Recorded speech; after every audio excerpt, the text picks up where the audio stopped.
মানে কিছু কিছু মানুষকে দেখলে মনে হয়, মানে দেখলে কি ওদের আচার আচরণ কথাবার্তা শুনলে মনে হয় যেন ওকে দুই গালে দুটা ঠাটায় থাপ্পড় মারতে পারতাম, তাহলে একটু মনে শান্তি পেতাম। মানে এদের আচার আচরণ কথাবার্তা এমন কেন ভাই? মানে ওদের এত জলই কেন, এত হিংসা ভিতরে। আর এই বেশি হিংসামি করে কারা জানেন?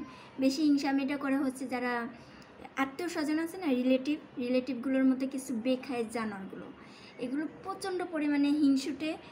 মানে অন্যের ভালো দেখলে মানে এর জ্বলে পুড়ে শেষ হয়ে যায়।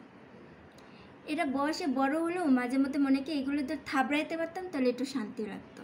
এত হিংসা, এদের পেট ভরা হিংসা।